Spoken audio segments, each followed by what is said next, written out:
Welcome back to Morning Joe. Just minutes after President Trump wrapped his speech last night, the streets of Phoenix erupted into chaos as protesters and police clashed following what had been largely peaceful demonstrations.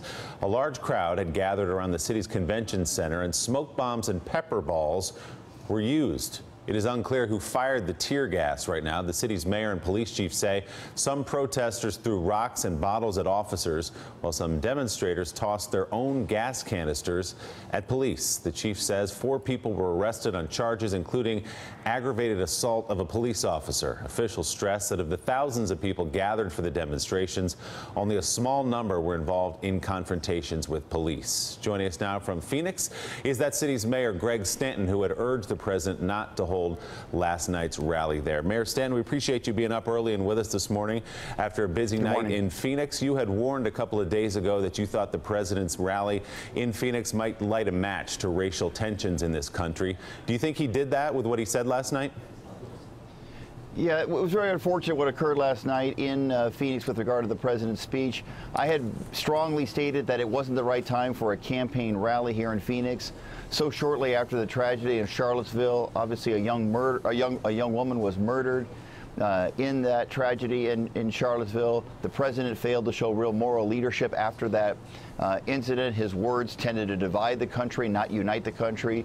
So to do a campaign rally here in Phoenix in which he openly talked about pardoning Sheriff Joe and all that Sheriff Joe had done to terrorize Latino residents here locally, you put it all together, it just wasn't the right time for a speech like that. And unfortunately, last night, the president gave a speech that did continue to divide this country. He did nothing to unite this country and did indicate he will be pardoning Sheriff Joe. He decided not to do it at the event last night, but made it clear he was planning on doing it. And that's a real tragedy for the people here in Phoenix. You wrote an op-ed for the Washington Post that appeared in the paper a couple of days ago in which you sort of hoped out loud that President Trump may take the opportunity of his rally in Phoenix to say, you know what, I screwed up with Charlottesville. Here's the way I feel. Here's what we have to do to pull this country together. Did you really believe he was going to say something like that in Phoenix?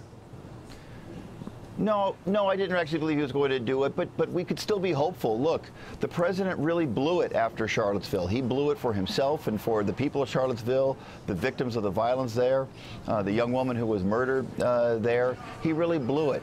However, there was still opportunity to come here to Phoenix and look the people of Phoenix in the eye and look the people of the country in the eye. And instead of talking politics or attack on the media or making it a campaign-style rally, instead what he should have done is said, this is the time for the country to come together. Let's be united. And he should have made it clear and unequivocal that he stands against any kind of hate groups or hate or white supremacy, etc. And I think he failed to do that again last night in Phoenix. You were at the forefront of some of the concern about what might happen in the streets of Phoenix when the president came, given what we saw in Charlottesville and throughout the week that followed.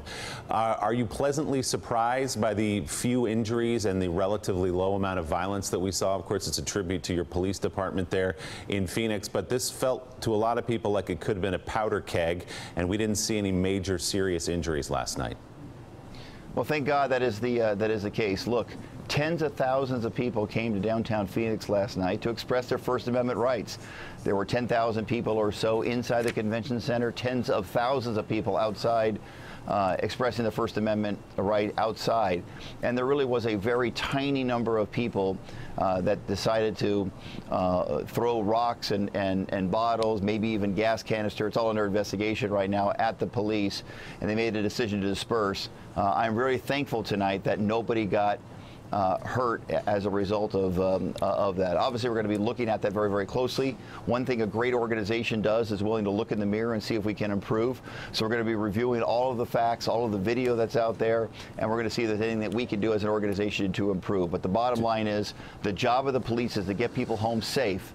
Not only the people that were there to express their First Amendment rights, but the police officers themselves. And in that regard, we were successful last night. Have the officers been able to tell you or sort out who was throwing the rocks, who were throwing those gas canisters? Because there are distinctions among protesting groups. Was it some of the anarchist groups that were there? Look, we work very closely with many of the groups that were organizing folks to come downtown, and those organizations had done training with their folks to teach them about nonviolence and being civil and peaceful. So I don't believe that the tiny number of people that engaged in that inappropriate activity were part of any of the of the kind of organized groups that were present last night. So I have no reason to believe that. It is very, very unfortunate that a small number of individuals did mar what was otherwise, a celebration of our democracy, people having a chance to express their opinion. And so again, the city of Phoenix is going to be looking very closely at that. We're going to be reviewing everything in this case. And as an organization, if we can improve, we will improve. And as you mentioned, the president didn't grant a pardon to Sheriff Joe Arpaio, but he alluded to the fact that he was seriously considering it, something he said earlier in the week as well. Phoenix Mayor Greg Stanton, we appreciate your time this morning. Thanks so much. Thank you so much. Thanks for checking out MSNBC on YouTube, and make sure you subscribe to stay up to date on the day's biggest stories. And you can click on any of the videos around us to watch more from Morning Joe and MSNBC. Thanks so much for watching.